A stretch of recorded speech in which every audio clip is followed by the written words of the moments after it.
Hello guys, നേരം എല്ലാവർക്കും നമ്മുടെ മോട്ടോർ വാൾട്ടിലേക്ക് ഒന്നുകൂടെ സ്വാഗതം. ഇപ്പോൾ നമ്മൾ KTM RC125 റിവ്യൂ എടുക്കാൻ വേണ്ടി വന്നിരിക്കുകയാണ്. കായംകുളത്തുനിന്ന് തിരുവനന്തപുരം വരെ ഏകദേശം 120 കിലോമീറ്റർ ഉണ്ട് ഞങ്ങളുടെ കായംകുളത്തുനിന്ന് ഇവിടം വരെ. അത് ഗ്രൗണ്ടിലാണ്. അപ്പം ഈ ലോഞ്ച് ചെയ്തിട്ടുണ്ടെന്ന് പറഞ്ഞ് ഇന്നാണ് ലോഞ്ചിങ്. അപ്പോൾ ഞാൻ രാവിലെ വന്ന് ഇവിടെ വന്ന് റിവ്യൂ എടുക്കാൻ വേണ്ടി വന്നതാണ്. എന്തൊക്കെയാലും നമുക്ക് ഇന്ന് തന്നെ ഇന്ന് എടുക്കുന്ന വീഡിയോ ആണിത്. ഏകദേശം 27-ാം തീയതി ഇന്ന് തന്നെ നമുക്ക് എഡിറ്റ് ചെയ്ത് ഇടാമെന്ന് പ്രതീക്ഷിക്കുന്നു. അപ്പോൾ നമുക്ക് അകത്ത് കയറിയിട്ട് നമുക്ക് ബാക്കിയുള്ള കാര്യങ്ങൾ സംസാരിക്കാം. അപ്പം ഈ വീഡിയോ വൈറലാവുമെന്ന് എനിക്ക് തോന്നുന്നുണ്ട്. അപ്പം വൈറലാണെന്നുണ്ടെങ്കിൽ കാണുന്നവരെല്ലാവരും സബ്സ്ക്രൈബ് ചെയ്ത് പൊളിച്ച് തരിക കേട്ടോ. അപ്പോൾ നമുക്ക് പോയി വണ്ടിയുടെ കാര്യങ്ങളൊക്കെ നോക്കാം, ബാക്കി കാര്യങ്ങൾ.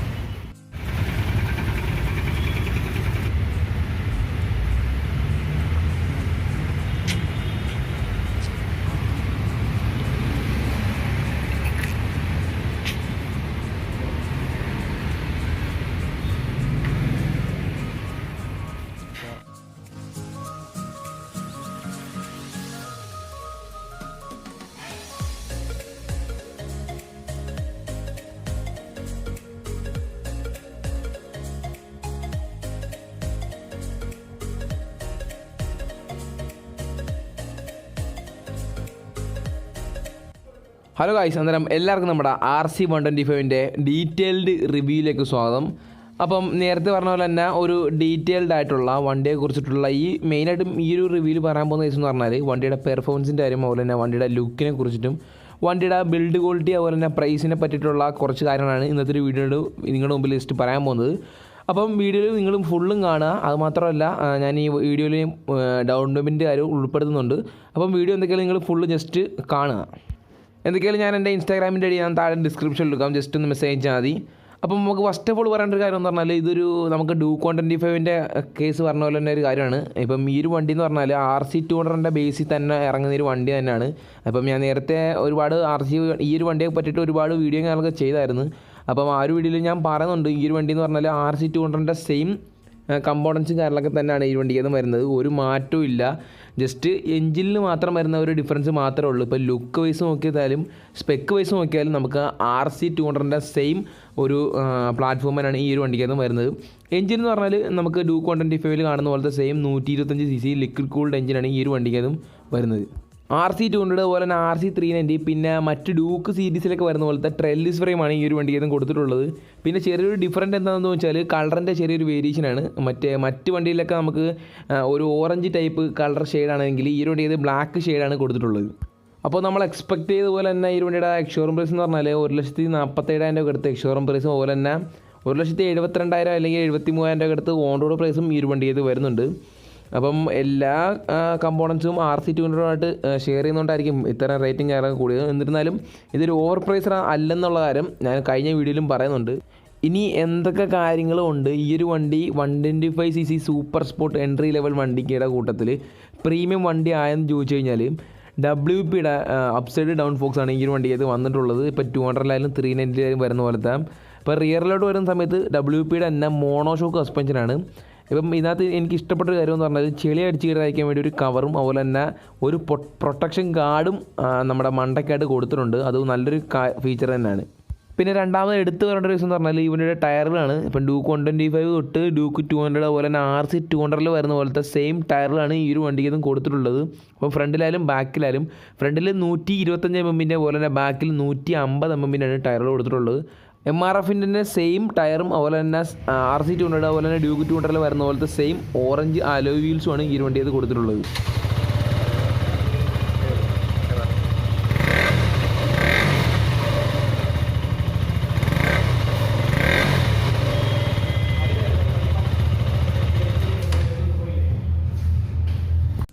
ഈ ഒരു വണ്ടിയുടെ പവറിനനുസരിച്ചുള്ള ബ്രേക്കിംഗ് അല്ല കൊടുത്തിട്ടുള്ളത്. കാര്യം ഈ ഒരു വണ്ടിയുടെ പവറിനെക്കാട്ടിലും മികച്ച ബ്രേക്കിംഗ് ആണ്. കാര്യം 200 ഡ്യൂക്ക് അതുപോലെ തന്നെ 200 RCയിൽ വരുന്ന സെയിം ബ്രേക്കിംഗ് അളക്കാണ് ഈ ഒരു വണ്ടിക്ക് വന്നിട്ടുള്ളത്. 300 mm ഡിസ്ക് ബ്രേക്ക് ഫ്രണ്ടിലും അതുപോലെ തന്നെ 230 mm ഡിസ്ക് ബ്രേക്ക് ബാക്കിലുമാണ് സിംഗിൾ ചാനൽ ABS-ഓട് കൂടി. ഫിറ്റ് ആൻഡ് ഫിനിഷ് ക്വാളിറ്റി എന്ന് പറഞ്ഞാൽ ഒരു രക്ഷയില്ലാത്ത ഫിറ്റ് ആൻഡ് ഫിനിഷാണ്. ക്വാളിറ്റി എന്നൊക്കെ പറഞ്ഞാൽ അസാധ്യ ക്വാളിറ്റിയാണ്. ഇപ്പോൾ ഫുഡ് പാക്കൊക്കെ എടുത്ത് നോക്കുന്ന സമയത്ത് നമുക്ക് മനസ്സിലാവും ഒരു പ്രീമിയം ടച്ച്. അത്രയ്ക്ക് ഇതിൻ്റെ ഏതൊരു പാർട്ടിലോട്ട് എടുത്ത് നോക്കുന്ന സമയത്തായാലും നല്ല ക്വാളിറ്റി നമുക്ക് ഫീൽ ചെയ്യും. V3 എൻ്റെ ഒരു V3 നോക്കുന്ന സമയത്ത് V3യിലൊക്കെ കുറച്ച് പ്ലാസ്റ്റിക്കിൻ്റെയൊക്കെ ഒരു ക്വാളിറ്റിയുടെ ഇഷ്യൂ ഒക്കെ കണ്ടിട്ടുണ്ടായിരുന്നു. പക്ഷേ ഈ ഒരു വണ്ടിക്കകത്ത് ഒരു തരത്തിലും എനിക്ക് ഈ ഒരു വണ്ടിയുടെ ക്വാളിറ്റിയിൽ എനിക്ക് കോംപ്രമൈസ് ചെയ്യാൻ പറ്റുന്നില്ല. അത്രയ്ക്ക് ക്വാളിറ്റിയും കാര്യങ്ങളൊക്കെ ഒരു വണ്ടിക്കകത്ത് കൊടുത്തിട്ടുണ്ട് KTM. വണ്ടിയുടെ ഹൈറ്റിലും അതുപോലെ തന്നെ സീറ്റിങ്ങിലും എന്തെങ്കിലും തരത്തിലുള്ള മാറ്റങ്ങൾ വരുത്തിയിട്ടുണ്ടോ എന്ന് ചോദിച്ചവരോട് നോ, ഒരു തരത്തിലുള്ള ക്വാളിറ്റിയിലായാലും അതുപോലെ തന്നെ സീറ്റ് ഹൈറ്റിലായാലും RC200 390 വെച്ച് നോക്കുന്ന സമയത്ത് ഒരു ചേഞ്ചസും കൊണ്ടുവന്നിട്ടില്ല. കാര്യം അത്രയ്ക്ക് പ്രീമിയമുള്ള പ്രൊഡക്റ്റാണ് RC200ലും RC390ലും. പിന്നെ ഇതിൻ്റെ ഗിയർ ബോക്സ് എന്നൊക്കെ പറഞ്ഞാൽ RC200 അതുപോലെ തന്നെ 390ലേക്ക് വരുന്ന പോലത്തെ ഒരു ഗിയർ ബോക്സ് ആണെന്ന് തോന്നുന്നു. കാര്യം അത്രയ്ക്ക് സ്മൂത്തായിട്ട് അല്ലെങ്കിൽ അത്രയ്ക്ക് ക്രിസ്പ് ഷാർപ്പായിട്ട് തന്നെ ഗിയർ ബോക്സും കാര്യങ്ങളൊക്കെ വീഴുന്നുണ്ട്. ഇനി ഇതിൻ്റെ അടുത്ത ഒരു പ്രീമിയം ക്വാളിറ്റി പറയുകയാണെന്നുണ്ടെങ്കിൽ ഇതിൻ്റെ പെയിൻറ്റിങ്ങിനെ പറ്റിയിട്ട് സംസാരിക്കണം. കാര്യം ഒരു രക്ഷയില്ലാത്ത പെയിൻറ്റിങ് കാര്യങ്ങളൊക്കെയാണ് ഗൈസ് വന്നിട്ടുള്ളത്. ഒരു പ്രീമിയം ടച്ച് തന്നെ ആ ഒരു പെയിൻറ്റിങ് തന്നെ കണ്ടാൽ മനസ്സിലാവും. കാരണം അത്രയ്ക്ക് ഫിനിഷിംഗ് ആണ് ഇതിൻ്റെ ഒരു പെയിൻറ്റിങ്ങിൽ വന്നിട്ടുള്ളത്. നല്ല പെയിൻറ്റിങ് കാര്യങ്ങളൊക്കെയാണ്. കാര്യം ഒരു എന്താ പറയുക, ഷോറൂമിൽ ചോദിച്ച സമയത്ത് അവർ പറഞ്ഞതെന്ന് പറഞ്ഞാൽ UV പ്രൊട്ടക്റ്ററായിട്ടുള്ള പെയിൻറ്റിങ് കാര്യങ്ങളൊക്കെയാണ് വന്നിട്ടുള്ളത്. കളറൊന്നും പെട്ടെന്ന് തന്നെ ഫെയ്ഡാകത്തില്ല. അത്രയ്ക്ക് ക്വാളിറ്റി ഉള്ളൊരു പെയിൻറ്റിങ് ആണെന്നാണ് ഷോറൂമിൽ നിന്ന് അറിയാൻ സാധിച്ചത്. ഇപ്പോൾ RC200 വരുന്ന പോലത്തെ സെയിം സ്പോക്കറ്റിങ് കാര്യങ്ങളൊക്കെയാണ് ഈ ഒരു വണ്ടിയിൽ നിന്ന് കൊടുത്തിട്ടുള്ളത്.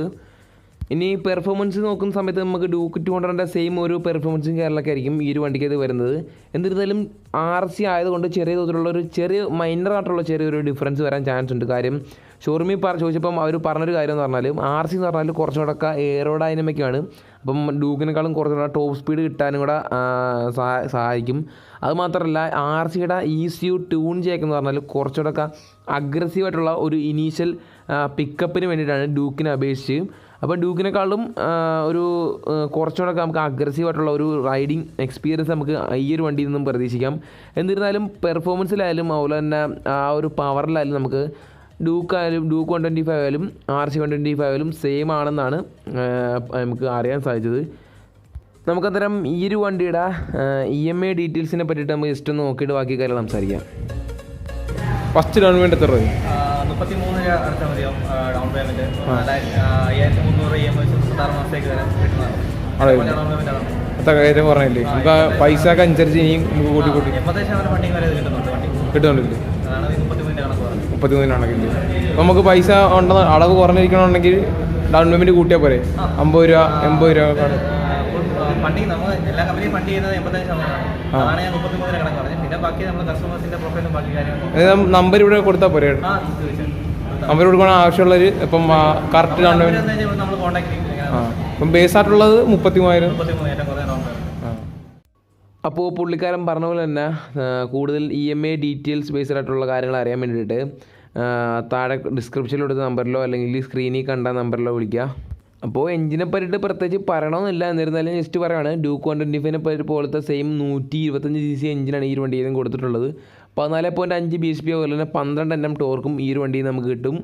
അപ്പം ഈ ഒരു വണ്ടി ബിഗിനർ ഫ്രണ്ട്ലി വണ്ടിയാണെന്ന് ചോദിച്ചു കഴിഞ്ഞാൽ ഈ ഒരു വണ്ടി ബിഗിനർ ഫ്രണ്ട്ലി ബൈക്ക് തന്നെയാണ്. ഒരു പ്രോപ്പറായിട്ടുള്ള അല്ലെങ്കിൽ പക്ക ഒരു സൂപ്പർ സ്പോർട്ടായിട്ടുള്ള ഒരു ബിഗിനറിന് പറ്റിയ നല്ലൊരു വണ്ടിയാണ്. പ്രത്യേകിച്ച് KTMൻ്റെ വണ്ടികൾ നോക്കുന്നവർക്ക്, അതായത് സൂപ്പർ സ്പോർട്ട് ബൈക്ക് വേണം, KTMൻ്റെ ബൈക്ക് ആയിരിക്കണം എന്നുള്ളവർക്ക് ഈ ഒരു വണ്ടി പക്ക നല്ലൊരു ചോയ്സ് തന്നെയാണ് എൻ്റെ ഒരു അഭിപ്രായം. അപ്പോൾ ടൂറിങ്ങിനൊക്കെ കൊണ്ടുപോകണമെന്ന് ചോദിച്ചു കഴിഞ്ഞാൽ ഈ ഒരു വണ്ടി ടൂറിങ്ങിന് ഈ ഒരു വണ്ടിയുടെ റൈഡിങ് പൊസിഷൻ നിങ്ങൾ നന്നായിട്ട് തന്നെ മനസ്സിലാക്കുകയാണെന്നുണ്ടെങ്കിൽ അക്സെപ്റ്റ് ചെയ്യുകയാണെന്നുണ്ടെങ്കിൽ ഈ ഒരു വണ്ടി ടൂറിങ്ങിന് കൊണ്ടുവന്നതിൽ യാതൊരുവിധ പ്രോബ്ലവും ഞാൻ കാണുന്നില്ല. പക്ഷേ ഓഫ് റോഡ് കൊണ്ടുപോയി കഴിഞ്ഞാൽ ഇതിൻ്റെ ഒരു ഗ്രൗണ്ട് ക്ലിയറൻസ് ചെറിയൊരു പ്രോബ്ലം ആവാൻ ചാൻസ് ഉണ്ട്. കാര്യം 153 mm ഒരു ഗ്രൗണ്ട് ക്ലിയറൻസും കാര്യങ്ങളൊക്കെ ഈ ഒരു വണ്ടിക്കത് വരുന്നുള്ളൂ. കാര്യം ഈ ഒരു വണ്ടി ഒരു ഓഫ് റോഡിങ്ങിന് പറ്റിയിട്ടുള്ളൊരു വണ്ടിയല്ല. ട്രാക്കിലും അതുപോലെ തന്നെ ജസ്റ്റ് ഹൈവേയിലും സിറ്റിയിലൊക്കെ ഓറിയൻറ്റഡ് ആയിട്ടുള്ളൊരു ബൈക്കാണ് ഈ ഒരു വണ്ടി. ഡ്യൂക്ക് 125നെ അപേക്ഷിച്ച് 0 to 100 വലിയ വ്യത്യാസമൊന്നും ഇല്ലെങ്കിലും ചെറിയൊരു വ്യത്യാസം വരാൻ ചാൻസ് ഉണ്ട്. കാര്യം അത്രയ്ക്ക് ഷാർപ്പായിട്ടുള്ളൊരു ഡിസൈനും ചെറിയൊരു ഇനീഷ്യൽ പിക്കപ്പിൻ്റെ ഒരു മുൻതൂക്കം ഉള്ളതുകൊണ്ട് ഈ ഒരു വണ്ടിക്കകത്ത് ഡ്യൂക്കിനെക്കാളിലും ഒരു ചെറിയൊരു മൈനറായിട്ടുള്ള ചെറിയൊരു ഡിഫറൻസിൽ 0 to 100 പെട്ടെന്ന് കയറാൻ ചാൻസ് ഉണ്ട്. എന്നിരുന്നാലും വലിയൊരു ഡിഫറൻസ് ഒന്നും എടുത്ത് കാണിക്കത്തൊന്നുമില്ല.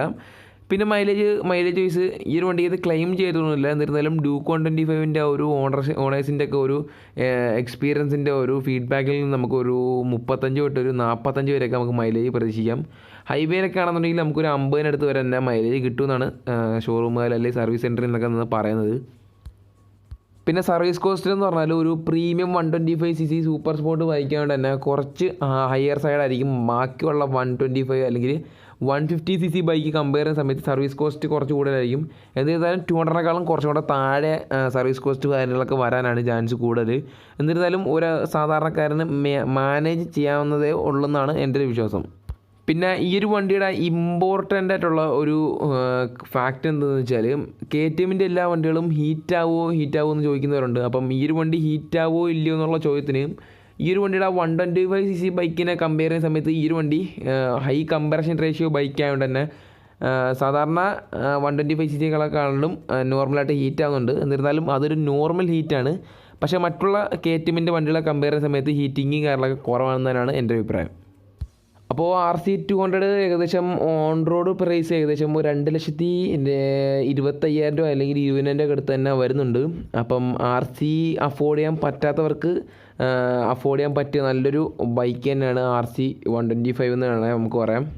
RC200-നെക്കാളും അതുപോലെ തന്നെ ഡ്യൂക്ക് 200-നെക്കാളും കുറച്ചുകൂടെ റിഫൈൻഡ് ആയിട്ടുള്ള കുറച്ചുകൂടെ സ്മൂത്ത് ആയിട്ടുള്ള എഞ്ചിനാണ് ഈ ഒരു വണ്ടി ഇത് കൊടുത്തിട്ടുള്ളത്. അപ്പം ഈ ഒരു വണ്ടി നമുക്ക് റിവ്യൂ ചെയ്യാൻ തന്ന തിരുവനന്തപുരം KTMനോട് എനിക്ക് ഒരുപാട് നന്ദിയുണ്ട്. കാര്യം കേരളത്തിൽ തന്നെ ആദ്യത്തെ ഒരു ലോഞ്ചിങ് ആണ്. അതുപോലെ തന്നെ കേരളത്തിൽ തന്നെ ആദ്യത്തെ ഒരു RC125 എന്നൊക്കെ വേണമെങ്കിൽ നമുക്ക് തിരുവനന്തപുരത്തെ ഈ ഒരു വണ്ടിയെ പറയാം. കാര്യം അവരാണ് എനിക്ക് ഈ ഒരു വണ്ടി റിവ്യൂ ചെയ്യാൻ വേണ്ടി തന്നത്. നല്ലൊരു റെസ്പോൺസാണ് അവരെനിക്ക് തന്നത്.